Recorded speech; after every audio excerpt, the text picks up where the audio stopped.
Hər vaxtınız xeyir olsun əziz müəllimlər. Mən Şəfəq Cəllova, tarix üzrə təlimçi.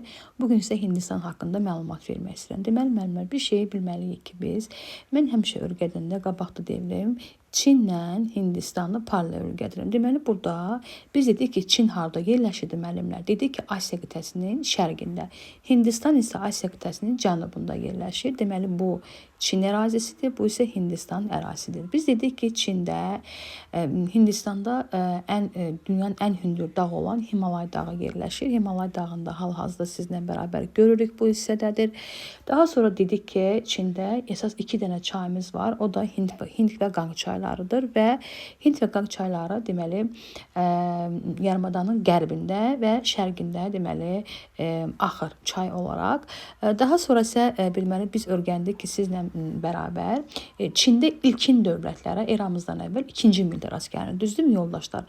Hindistanda isə əksinə eramızdan əvvəl 1-ci minildə rast gəlir. Yəni bunları həmişə bir-birindən oxşarlıqlarla yadda saxlaya bilərsiniz. Biz dedik ki, ümumiyyətlə Çində, Hindistanda üzr istəyirəm, ilkin şəhər xarabalıqlarını eramızdan əvvəl 3-cü və 2-ci minilliklərdə Mohenjo-daro və Harappa şəhərləridir. Deməli Mohenjo-daro bu istiqamətdədir yoldaşlar. Deməli Mohenjo-daro və Harappadır və burada əsasən Mohenjo-daroda deməli su kəməri var idi.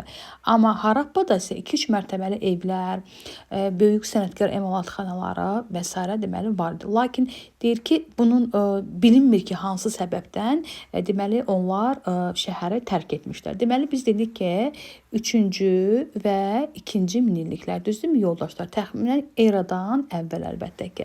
Daha sonra deyirik ki, burada 2-ci minillikdə Arya tayfaları gəlir. Deməli 2-ci minillikdə Arya tayfaları gəlir və Arya tayfaları Hindistanda şimal-qərbində köç edirlər və verilən məlumatlara görə Arya tayfalarla yerli əhali deməli bir-biri ilə yaşayırlar və oturaq həyata keçirirlər və eyni zamanda qonşuluq icmasına keçirlər və bərabər yaşamağa başlayırlar. Biz öyrəndik ki, sizlə bərabər Çində dəmirin emalı eramızdan əvvəl 6-cı əsrdə, Hindistanda 11-ci əsrdə. Deməli, nə öyrəndik yoldaşlar? Dedik ki, Çində ilk dövlət yarandı eramızdan əvvəl 1-ci minillikdə. Düzdürmü?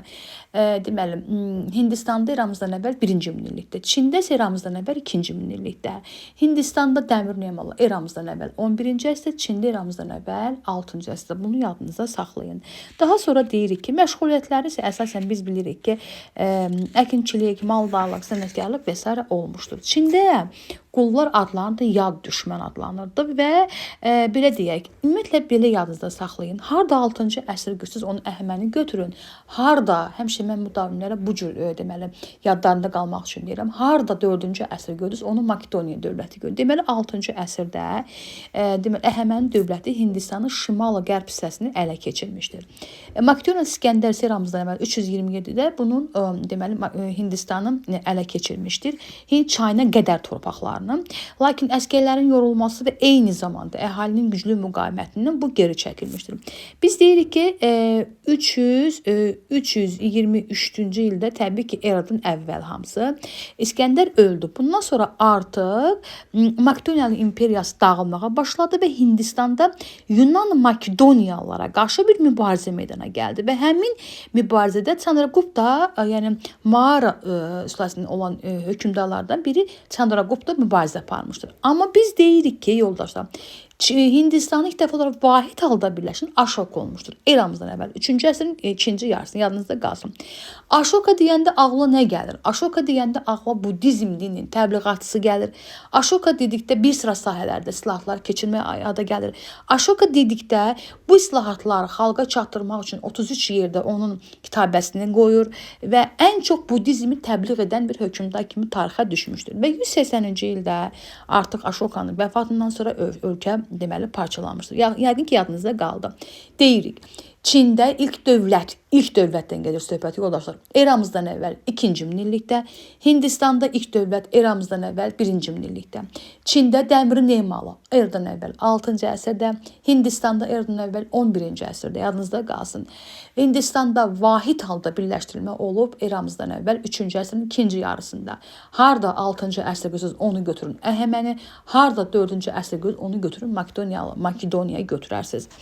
Hindistanda belə deyək də müəllimlər, bərabərsizliyin meydana gəlməsi artıq deməli öz dində də əks olunmuşdur və belə deyirik, onların inanclarına görə dünyanın yaradıcısı Brahma, baş tanrı Brahma idi.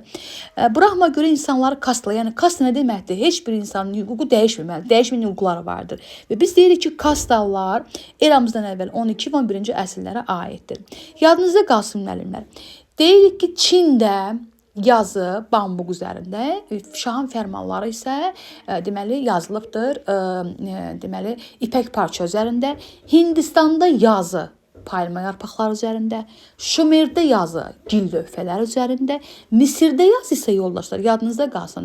Daş, dəri, ağac, deməli və papir üzərində yazılı, yadında qalsın.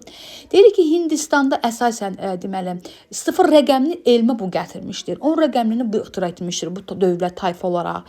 Kvadratdır, kubdur, yerin kürə formasında olmasıdır, şahmat oyununun yaranmasıdır və memarlıqda yadınızda qalsın. 3-cü əsr olanda bunu 4 şir heykəli, 1-ci əsrində bunu götürün. Daşdan yanılmış darvaza. Yaxşı yadınızda qalsın. Daşdan yanılmış darvazada biz nə görürük? Heyvanların və yaxud da əfsanəvi qəhrəmanların təsviri verilmişdir. Hindistan ən qədim din toplusu, müqəddəs qanun toplusu Veda adlanır. Yadınızda qalsın. Buddizmi yaradan isə 6-cı əsrdə Gaumata olmuşdur.